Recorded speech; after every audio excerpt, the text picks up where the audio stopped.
From a data perspective and pretty big picture, one of the things we're all watching and been talking about just before we jumped up here is a change in the housing model. So whereas Australia are pretty obsessed with home ownership culturally for the longest time, we're seeing the availability and affordability crisis, a big shift to social housing, affordable housing and build to rent. Another thing that we're observing is across Australia in the past year, the number of DAs submitted actually seems to be dropping below the number of DAs approved. And we think that's probably indicative of the economic situation, quite a bit of hesitancy in investing. But pleased to say that in New South Wales, that trend doesn't seem to be applying. New South Wales actually representing about a third of the DAs submitted in the last year. So strong growth continuing in New South Wales.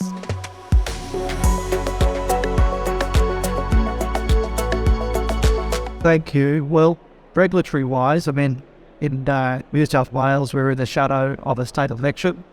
And depending on the result, in just under 3 weeks, it's very likely that there'll be a parliament with crossbenchers, independents holding the balance of power. And when it comes to new planning laws, it's quite possible that they'll have a significant impact on the new laws that are introduced, and that could bring in a whole lot of uncertainty to the planning framework. Economically, I think the Reserve Bank board is meeting tomorrow for another conversation about interest rates. I'm not an economist, but I think we can all see the impact of interest rate rises over the last few months and the cost of living challenges that many households are facing. So economically, I think there are some risks in the future. Politically, regulatory-wise, I think there's also a chance that there might be some more challenges moving forward. Well, again, we stole my line there, but look, I tend to think that the biggest issue that we've got with conservation is housing affordability. And I don't think there is a silver bullet. I think what we see is the industry is going to start to morph into, in the residential delivery space, morph into a corporate build a rent type profile. There's a lot of REITs, like super funds, or government encouragement to invest significantly in that asset class. So I think that's going to be a major asset class that's going to get a lot of institutional money attached to it. So I think Australia is at the point now where the fundamentals are that we have demand for housing that surpasses supply or current levels of supply. The affordability issue is with interest rate rises that keep hitting us month after month. The capacity for the purchase of the borrow is diminishing. So I think it's now time for the corporate to step in. They see the benefit of it. They see an emergence of class. I think you ever start to see REITs like Texas in Charter Hall and those sorts of institutions have to invest in build a rent as Beaumont has. And then we're going to see a different style of delivery probably from private developers. I think private developers will more focus on owner-occupier type product and take that away. And then build a rent will be the think back in that institution space. Well, if we'll go to the other end of the construction spectrum, I work for a company. We predominantly build retail developments for a whole bunch of clients, institutional through the developer. Now, we're sort of seeing that there is, I suppose, a couple of things to talk about. One is the speed to get product to market. Now, we're seeing that it's really quite slow through the approvals process and some changes in that respect. So just like all of the builders out there that are sort of screaming that we don't have enough resources, and it's across all sectors, I know, the authorities, and whether that be now in councils, whatever, they're all screaming out for people. So we've got this issue of things and taking longer to get to market to be built. So that's sort of a bit of a challenge there through that framework to slowing us down. And picking up on the discussion about sort of the economic effect, largely retail builder, we're sort of feeling the other end of the spectrum. So we do a lot of work which is not discretionary, so it's still going. But the challenge is people want to do it differently. They don't want to shop the same way they used to shop. They still have a demand for goods. People are still moving out of their parents' houses and need couches. So how do they want to buy them? Do they want it delivered? Do they want to go in store? Do they want to do the hybrid model? So we're seeing that there's a drive, even though the economy is tightening, there's still a drive for change down there, which is still fueling development and construction. So not at the big end, and it's a different challenge to the housing market, but everyone's only got a certain amount of money to spend, and so it's about how we all adapt and work together to sort of make it more feasible and get it to note. So it's a bit of a challenge there.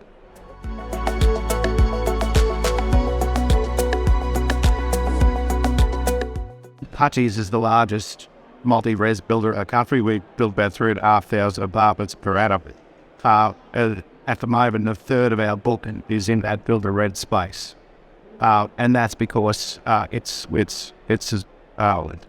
getting a couple of concessions. So I think you can see a lot of key work for the Asian, particularly governments, giving concessions to those who are investigating that, but affording delivery.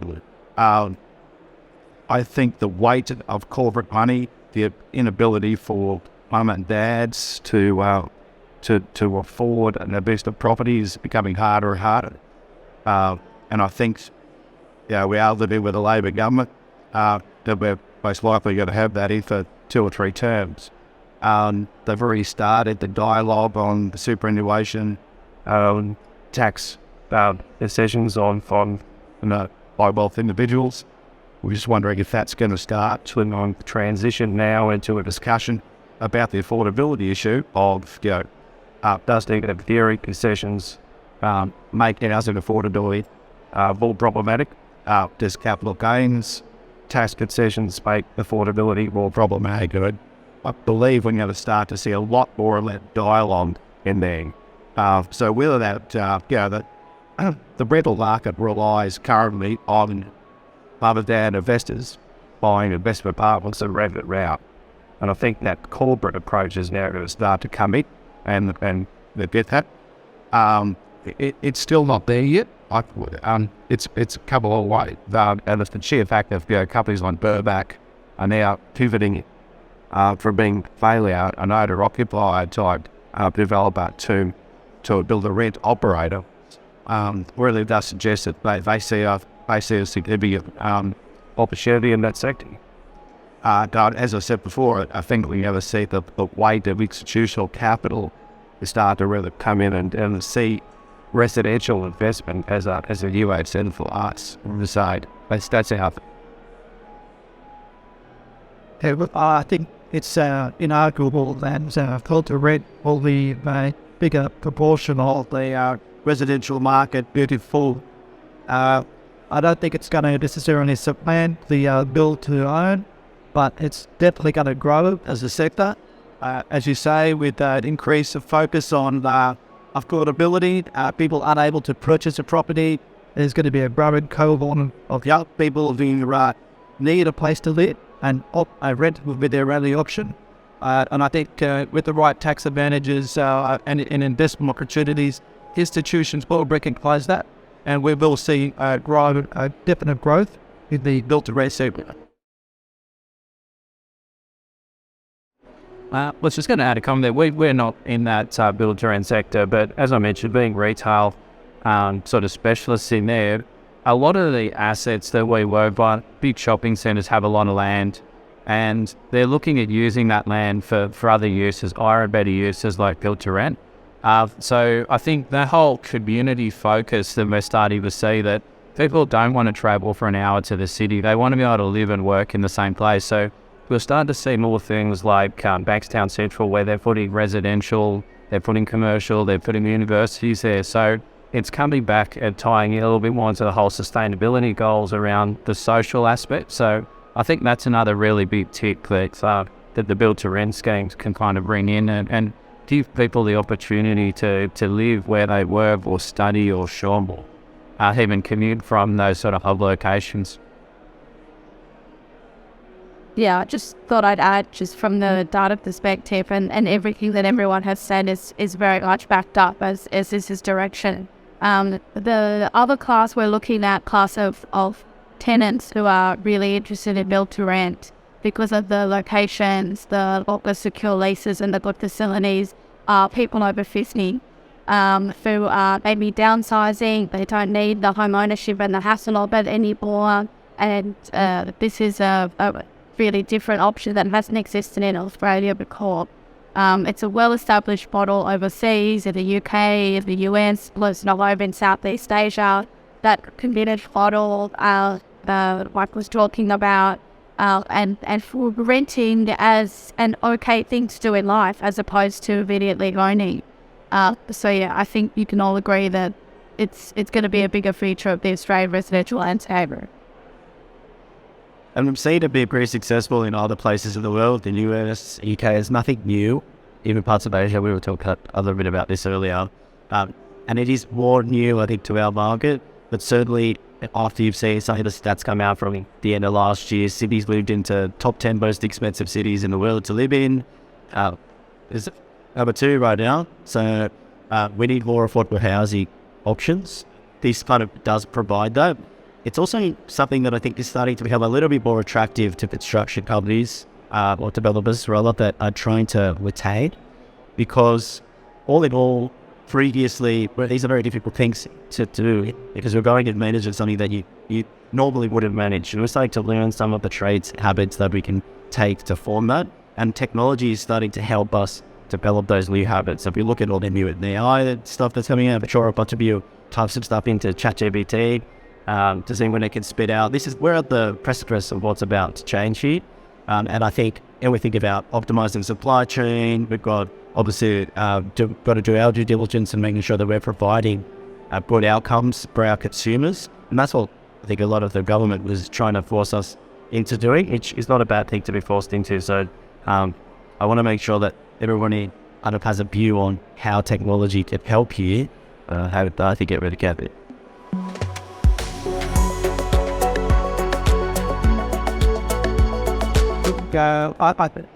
The industry has always been able to adapt and respond to regulatory changes. This won't be the first time that there's been a new set of rules that have been brought in that impact the construction process. I think in the short term there will be some confusion, some increase in cost, some new work for consultants who help people find their way through. But ultimately, the industry will adjust, and the outcome will be that the buildings will be more sustainable and hopefully be more affordable to operate the people than people rent there. Absolutely. I think Rob said it all that head again. 20 years ago when the commercial sector started talking about Green Star and NABERS ratings, it was quite an extreme concept. But now today, you will not get a tenant to commit to an office space or office tower unless you can provide a 4.5 minimum Green Star NABERS rating. And I think now we're starting to see that edge into the residential sector. As Rob said before, the market, the property industry is very responsive. It hears consumers. I don't think a consumer yet understands the benefits of what we're talking about. But something needs to be done towards, towards premium towards that 2050 decarbonisation of Australia.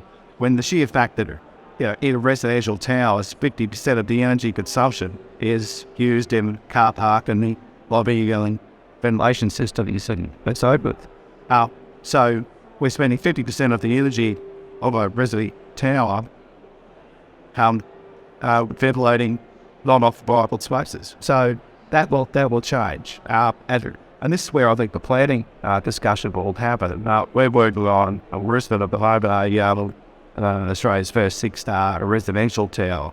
But what that means is natural ventilated lobbies, naturally ventilated car parks. So we've got to start talking to our planners about, well, we've got to drag our basement car parking out of the ground and we've got to put it above ground to allow for natural ventilation. And these are the sorts of things that LGAs can't get their heads around. but they are going to have to. You can't instruct the industry to be carbon neutral, to drive towards sustainability measures without all stakeholders coming on board, including local governments. And I think that'll be the challenge. For sure, as builders and developers, we can always get all the low-hanging fruit, the low-E glasses and those sorts of things. But to get real sustainability that is meaningful, what it means is we have to change the way we think about the built flow. And that means councils have to come in and give concessions, because a sustainable residential tower is not as efficient as a not sustainable. Because the very nature of it, you have to think about natural light, natural ventilation, and that is space, and it takes up a lot of space in real estate that Rob and his developers can sell. So it's got to be an all-encompassing approach to it. Whilst the state's done a very good job of outlining what they want, they haven't really attacked the planning principles to our satisfaction.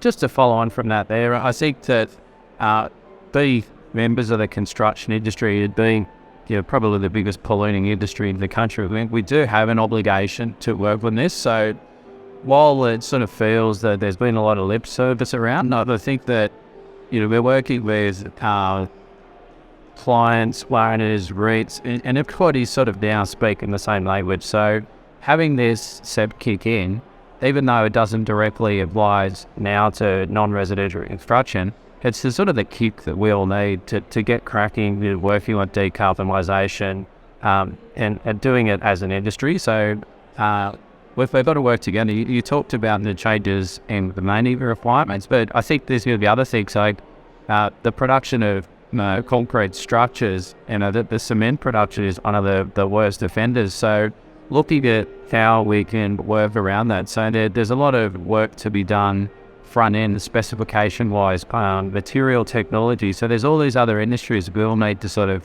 start working together. And then I suppose the challenge that from our industry we're seeing is we're trying to measure these things now and report on them. So I'm going to throw it to Alex because he's got some of the technology that can try and make our lives a bit easier and give us that kickstart to really start reporting and be able to be transparent as an industry. So not just individual companies, we want to do it collectively. So I'll let Alex talk. Thanks, Michael. It's a good intro. I think to start, we all saw some of the Act changes happen last year with the DMBP Act, RAB Act. You guys would have felt some of the impact of that.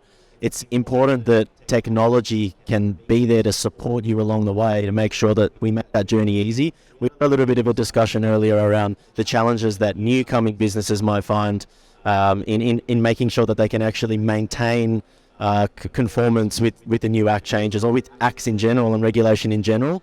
It's a pretty tough thing, getting started. You're trying to start a company, you're trying to build momentum, and you've got all of this process that you're just not sure of.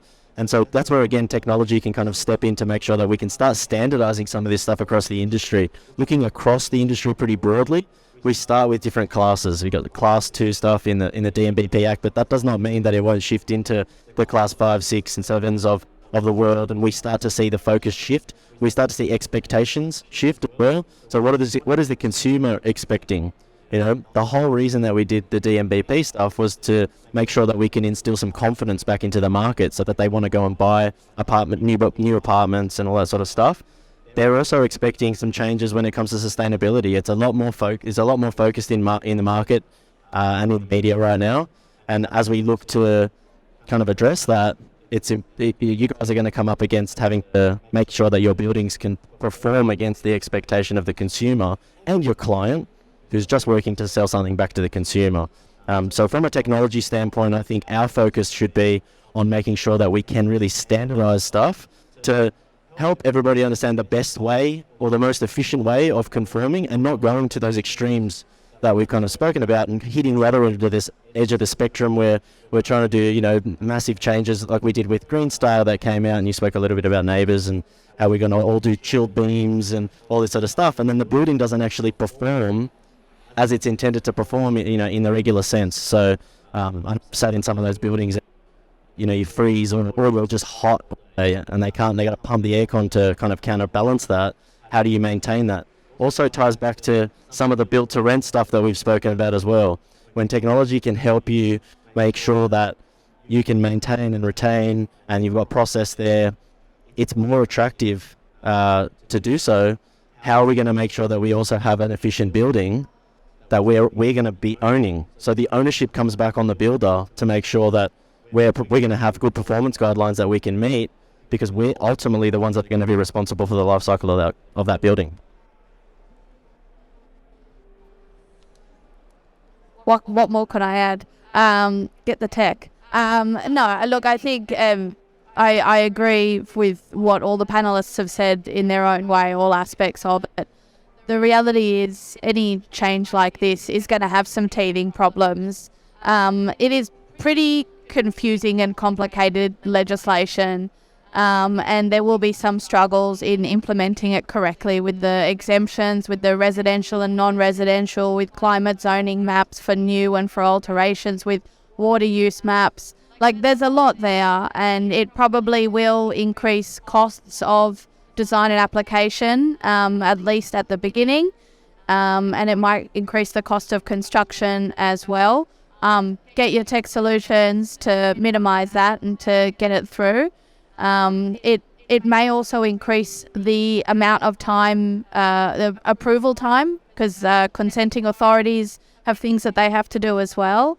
But in the end, like Michael said, I think most people do agree that construction, the industry and the operation of buildings is not great for the environment, and we do need a bit of a kick in the butt to move forward, to do better things for the long-term viability of the industry and of creating more livable buildings for the occupants.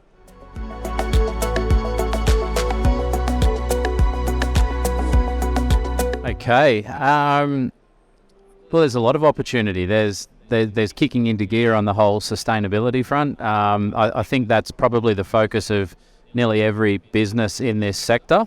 But probably going a little closer to home for the company I work for and what we do, the thing that I'm really excited about this year is not an economic downturn, but it's about the change that something like that drives in the way you do business.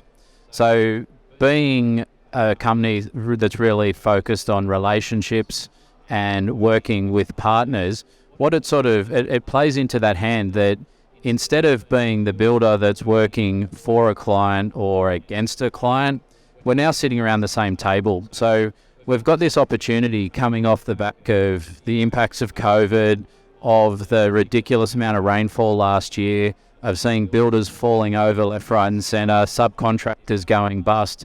We're now sort of getting to the point where we can have the conversations and work through all these challenges together. So I feel that it's moving more to being a little bit more collaborative. It's a little reset, maybe not a major reset, but it's enough to give us the hope that we can all work together to get through this, because I think everyone will probably admit that, you know, if only one person's making money, it's not working for the society and everybody in general. So if only an end user is making money out of it and everybody goes broke on the way through, that's not good for society, because that just trickles down everywhere. So I'm pretty excited, and I think that, like I said, as things get tougher, good businesses get stronger. People look at different ways to do things, and I think that's sort of the excitement looking over the next 12 months for us.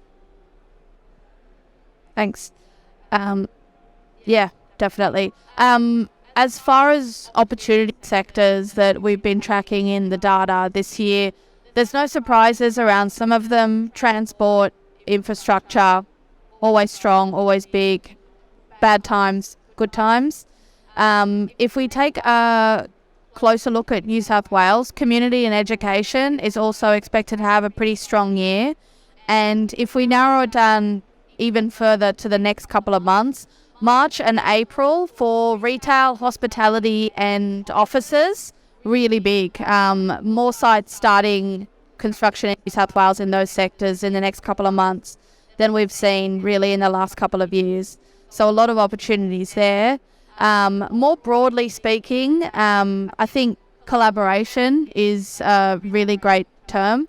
and incorporation of innovation and the evolving ways that we can design and build better. And that involves bringing everyone to the table, like Michael discussed, also data solutions and technology solutions that reduce the inefficiencies that plague construction and the built environment, improve costs, improve sustainability, and get us to a better result sooner. I think some of the opportunities for this year reflect some national priorities, and I think we've talked about an increased focus on environmental sustainability of buildings and awareness in the industry of the need for all construction companies and more broadly the community to recognise its role in achieving those and meeting those standards. But I think for me one of the exciting opportunities is the increasing focus and awareness of the need for housing that is affordable and sustainable. So I think businesses that can pivot to support the supply of housing that's affordable, well located, that creates a sense of community, reduces reliance on transport, gives people amenity and quality of life. That's an opportunity I think that is available for us at this point. I think what's the pandemic taught us was how a number of things, how we shopped, how we lived, how we spent our leisure time, and on the downside of the business, it taught us how fragile our supply chain on a global level really is. So I think we're going to start to see a lot more domestic manufacturing. That's one thing we're noticing of, not just at construction levels, but at all levels. I think moving forward, certainly renewable energy projects are certainly at their infancy. And I think as we edge towards our targets of 2050, we're going to have to see a huge amount of investment in that industry. And that industry is cutting edge, and so that's going to be a big opportunity. I think certainly Australia is the food bowl of Asia. I think we're doing major national building projects like the Inland Rail, and I think for New South Wales, the real benefit will be for regionalisation, more regionalisation of New South Wales than what we've seen over the next decade.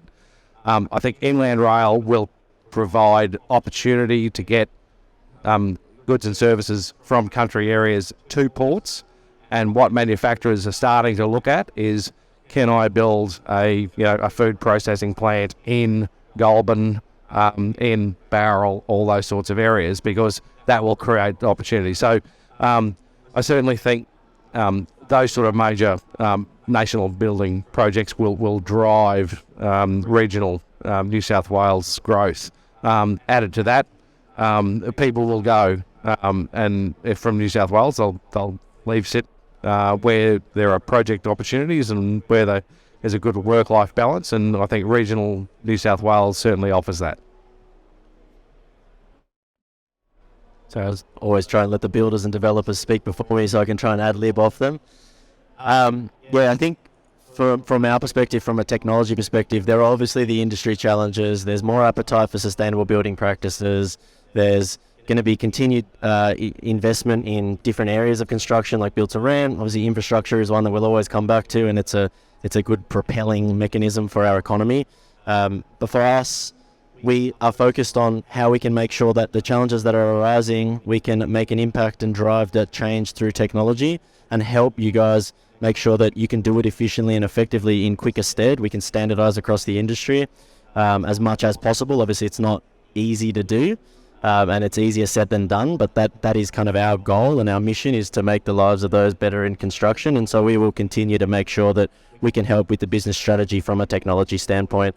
Again, we're seeing a lot more AI and machine learning models come out now that are going to help us and give us better indications on how to make decisions or what we should do in certain situations. But yeah, all in all, I think for us, we're focused on the base levels of the problem, making sure we don't over-index on things, and we're just here to listen and make sure that we can help the industry move forward.